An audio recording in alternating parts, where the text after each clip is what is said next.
Hi guys and welcome to my vlog, Chris Benti Alon Vlog. Welcome kayo ha. Sa mga nag-subscribe, thank you. At sa wala pa nag-subscribe, mag-subscribe na kayo. Shoutout niya pala kay Rons21TV. Thank you sa pagpapa-shoutout. So Rons21TV, thank you. So magsimula na tayo. Walang reject na umuwi ng masaya o nakangiti. Sabi nga sa kanta, it really hurts. At ang tanong, how can you respond to rejection with a dignity and sanctity? We have important letters. B, B, B. BBB of rejection. Hindi po ito Pinoy Big Brother. So, the first letter, B. Pray for them. First thing first, di ba? First thing first, magdasal tayo. Kapag walang grasya na makakapitan sa oras ng kahirapan at sakit sa ating buhay, magdasal tayo. So, ang ikinalulungkot lang yung mga pride natin at yung mga mga pride at ang galit natin ang sumisira sa atin. No? At madalas ang option natin maghiganti sa mga kapwang nanakit sa'yo, di ba? Maghiganti. Kung hindi, mas inuna pa yung i-post sa Facebook kaysa i-post sa altar. Magdasal tayo. Kasi yun lang kasi ang daan para makausap natin ang Diyos. Magpaalam tayo sa Diyos. Huwag nating i-post sa Facebook yung mga galit natin. Huwag nating iuna sa Facebook. Iuna muna natin sa altar. No? Because, just pray and everything will be okay. So, the second letter is B. Be good to them. Kabutihan at kapatawaran ang nagbibigay kapayapaan at katahimikan sa pusong sugatan. Panalo tayo paragi sa grasya ng Diyos. Kung palagi tayong mabuti at pagpapatawad ang nasa atin, ang pinapairal natin sa ating mga puso. Just to be good. Because goodness is the attitude of dignified and a peaceful person. Kahit hindi siya mabuti sa iyo, maging mabuti ka sa kanya. Hindi yun susi sa kapayapaan. Dahil yun ang susi sa kapayapaan.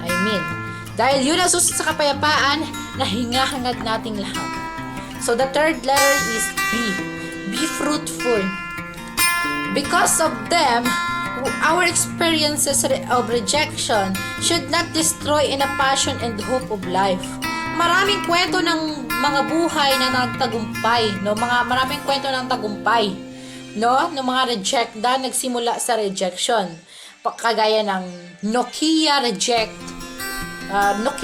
Android, So Yahoo reject Google, na Blockbuster reject Netflix. So saan na ba sila ngayon? Saan na ba sila ngayon? So tagumpay sila sa kanilang mga larangan. Tagumpay sila ngayon sa kanilang mga larangan. Bakit? Despite their experience of rejection, they never give up. Instead, they used it as their motivation and inspiration to take the risk at the move. Just focus on your goal and you will be success. Now, so payo ko lang, never give up in your goals, Because always Jesus. Huwag kang susuko sa buhay dahil lang merong taong hindi naniniwala sa iyo. Alalahanin mo may Diyos na kailanman hindi nawala ng tiwala at pag-asa sa iyo. Kumapit ka lang at huwag kang mawala ng pag-asa dahil magtatagumpay ka sa gitna ng sugat at hirap dahil may kapangyarihan tayong Diyos.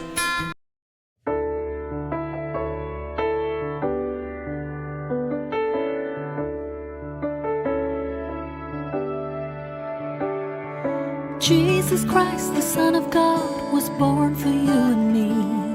He came to bring the good news, from sin to set us free. The blind, the deaf, the lame, the poor, His power meant to see.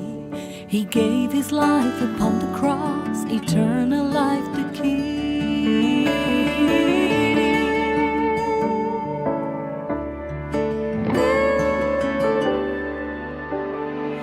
He broke bread and shed wine before His agony. We share the body and the blood in His memory. To make His message known is our responsibility. So here we are to pledge our lives to the Lord of eternity. I am Catholic, I am alive, I am the gospel, I am the light. I am Catholic, I am alive, I am the leaven, the salt and light. I am Catholic, I am alive.